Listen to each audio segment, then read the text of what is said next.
Et bonjour à tous, j'espère que vous allez bien. Pour ma part, ça va. Aujourd'hui, je ne vais pas vous faire la deuxième partie de l'ampli General Music, tout simplement parce que j'ai pas reçu les pièces et mon fournisseur m'annonce entre un mois et 2 mois pour recevoir les pièces. Donc pour l'instant, je suis bloqué. Aujourd'hui, je vais vous parler d'un ampli. Je l'ai reçu comme ça. Donc on voit que ça a été bricolé. Condo et hop. Celui-là, vous voyez, je vous fais un gros plan. Il y a un fil là, alors, si on regarde, ça serait bien ici que vient souder la pâte. Enfin, je suppose.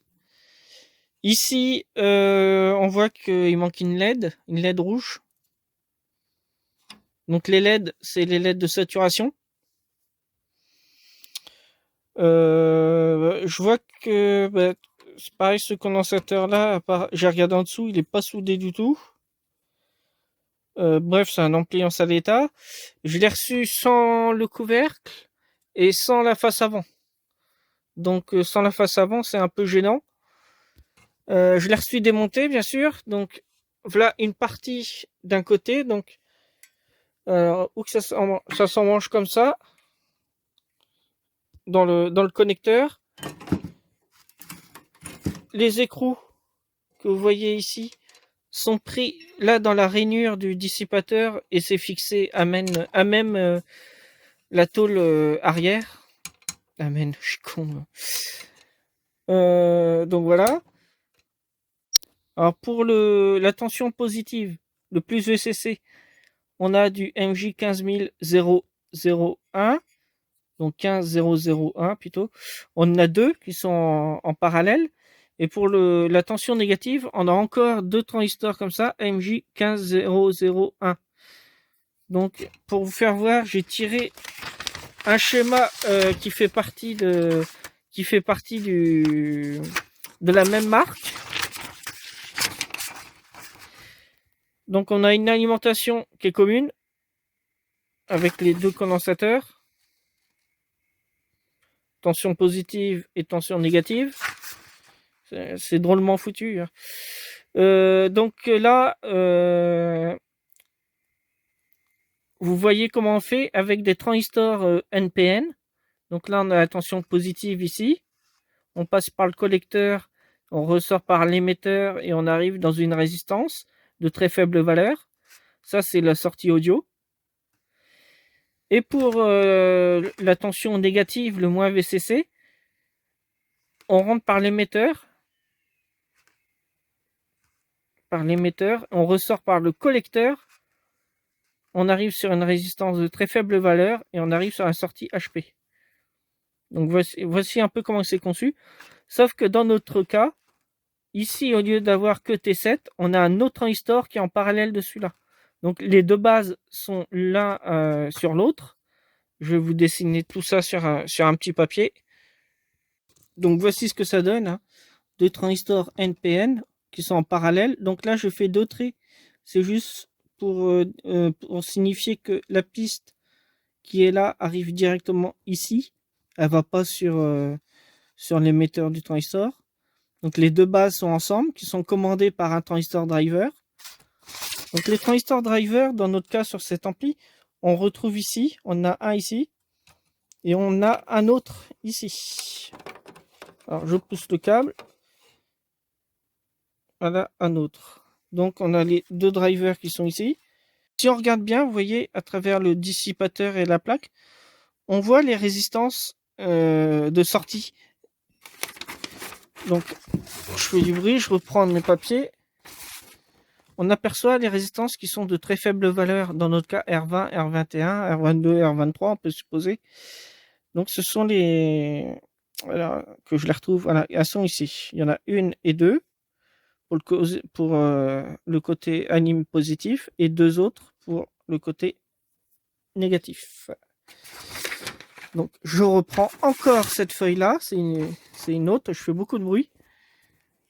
Donc, alors, l'ampli, je ne l'ai pas cité, mais c'est de la marque PSS. Et le modèle, c'est SAP 2200. Donc il est donné à peu près pour 2 fois 220 watts sous 8 ohms. J'ai noté ici les références. Donc MJ15001 pour les transistors de puissance de sortie en boîtier TO3. Et les transistors driver, on a du 2N3584 et du 2N6211 en boîtier TO66. TO66, c'est ce petit boîtier.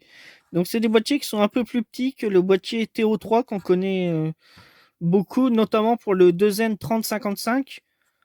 Celui-là, c'est un transistor qui est classique qu'on retrouve un peu partout. Ensuite, qu'est-ce que je peux vous dire d'autre sur cet ampli? Ça, c'est la self de sortie avec la résistance qui est en parallèle. C'est une 3,3 ohms 7 watts.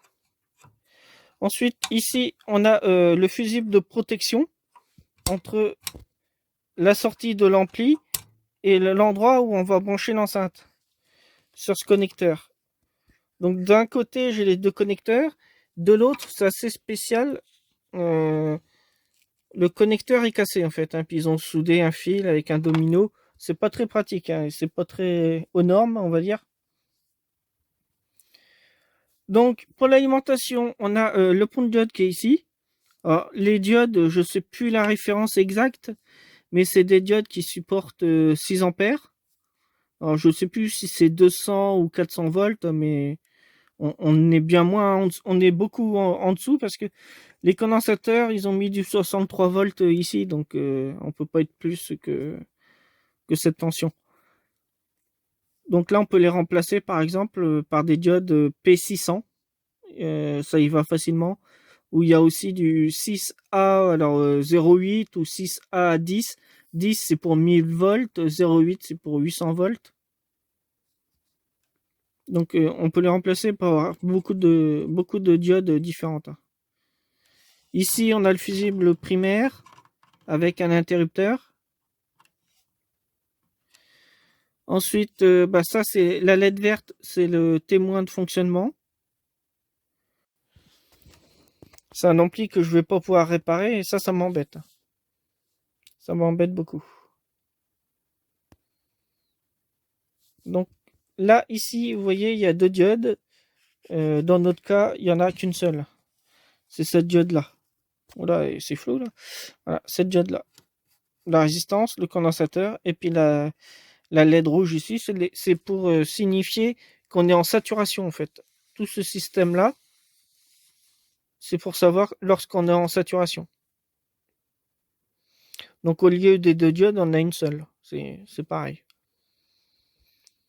C'est dommage que je n'ai pas réussi à avoir le schéma exact de cet ampli. Mais bon, on peut se débrouiller avec celui-ci, c'est à peu près identique, sauf qu'on a deux transistors au lieu d'un pour la tension positive et pareil pour la négative. Et puis là, on a une diode au lieu de deux, quoi. Enfin, il n'y a que ça qui change en fait. Bon, alors de ce modèle-là, c'est le deuxième que je vois. Dans cet état-là, bien sûr, c'est le premier. Parce que là, qu'est-ce que vous voulez faire avec ça? Alors, en tension de sortie du transformateur après le pont de diode, on est dans les moins 50 volts et plus 50 volts. GND commun, bien sûr. Donc après, vous voyez, primaire, secondaire, c'est pas partagé.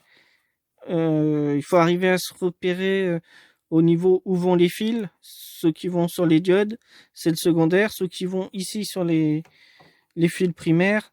Ici, vous avez deux secondaires. Donc, on a mis les deux pattes ici en parallèle. Donc ça, c'est le point milieu du transformateur. On a une sortie ici qui arrive sur le pont de diode AC et une autre ici qui arrive sur l'autre pont de diode.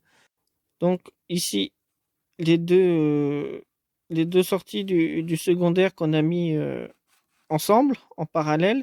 Donc ça, c'est le GND commun. Ensuite, ils ont pris l'autre point du bobinage pour arriver en AC sur le pont de diode. Et l'autre bobinage, on arrive également ici en AC sur le pont de diode. C'est tout bête en fait, hein.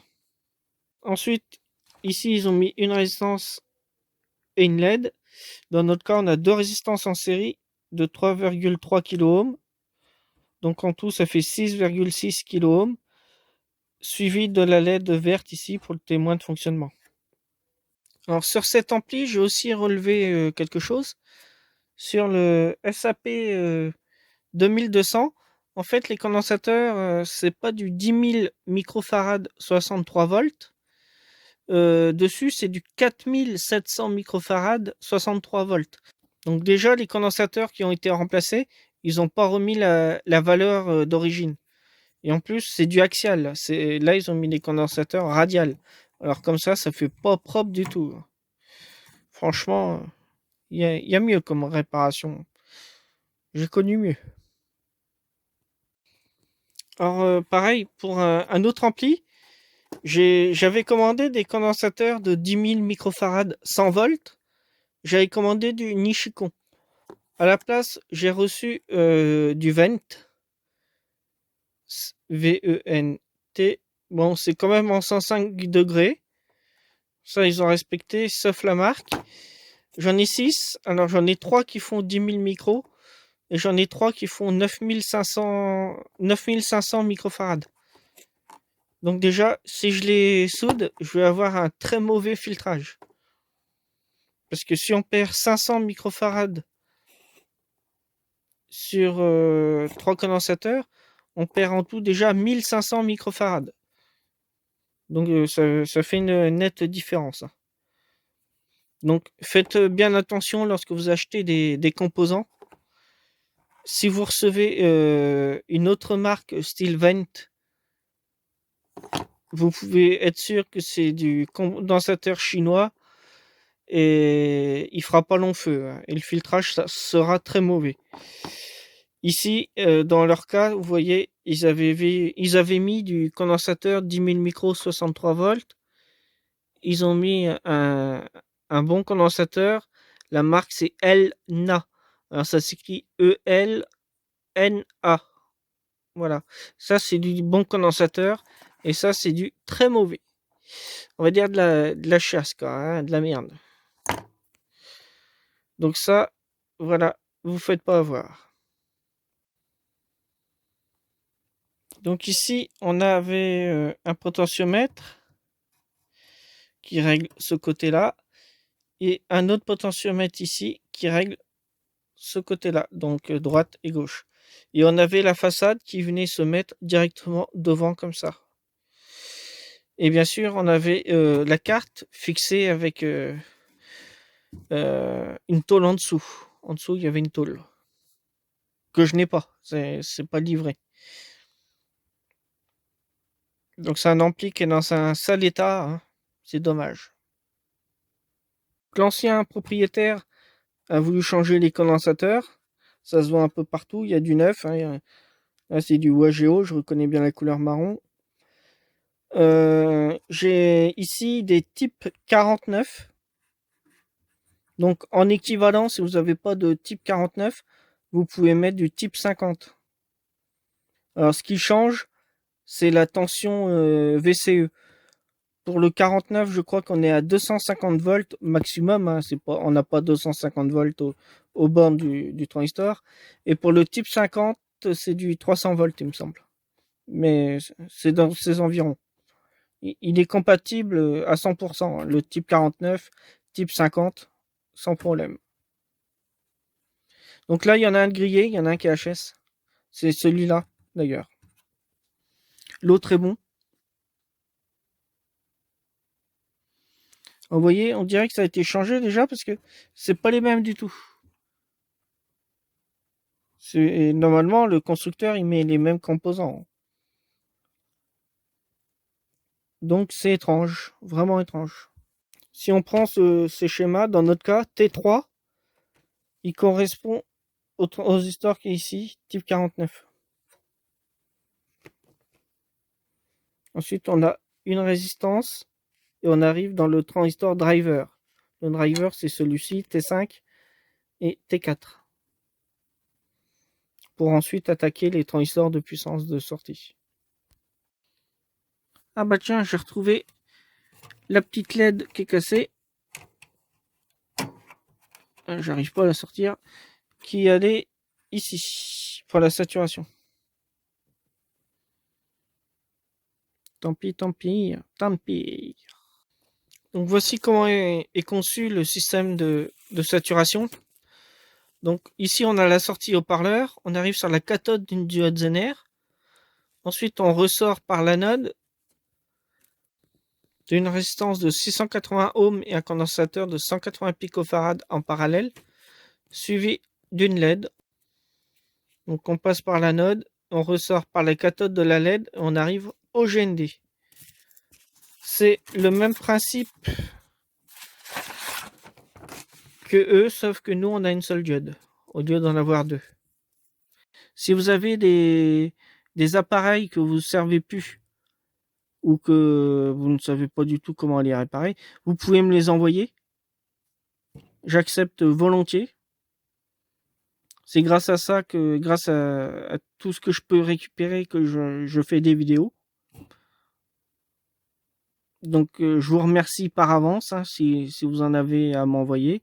Je vous remercie également par avance parce que grâce à vous, il me manque à peu près 112 abonnés à l'heure où je fais cette vidéo pour être à 3000 abonnés. Donc, c'est vraiment pas mal. Je suis content. Franchement, je m'attendais pas à ça en m'inscrivant, en faisant des vidéos. Donc, un grand merci à vous tous hein, pour, pour votre soutien, pour toutes les vidéos que vous regardez. Non. Si vous avez des problèmes électroniques, n'hésitez pas à venir sur notre forum Triac Affaires. Donc si vous avez une panne ou autre chose sur le forum, on est là pour vous aiguiller, vous dire quelle tension mesurer, tout ça, comment mesurer une tension. Si vous avez des questions électroniques, informatiques, surtout n'hésitez pas. Vous pouvez nous trouver directement sur Google en tapant Triac Affaires, tout attaché. Ou alors vous pouvez aussi aller dans la description, juste en dessous de la vidéo, et je mettrai le lien du forum. Alors c'est un forum qui est gratuit. Il y a de la pub dessus. Si vous y allez par exemple avec Firefox, vous pouvez ajouter une extension ad block. Et là vous bloquez les pubs. Comme ça vous avez un forum sans pub. Cette vidéo était très courte, mais ça nous a permis de voir cet ampli, le SAP 2200. Moi, j'adore voir l'intérieur de chaque appareil. Hein. Dès que j'ai un appareil que je connais pas, j'adore le démonter. Hein. Donc, chez moi, il n'y a aucun appareil qui n'a pas été démonté. C'est, c'est la règle. Dès que j'ai un appareil, pouf, on démonte. Donc voilà. J'espère que ça vous a plu. Un petit pouce vers le haut si vous avez aimé. Alors maintenant, c'est la fin de la vidéo. Je vous dis à la prochaine pour une future vidéo, bien sûr. Et je vous dis bye bye. Allez, salut!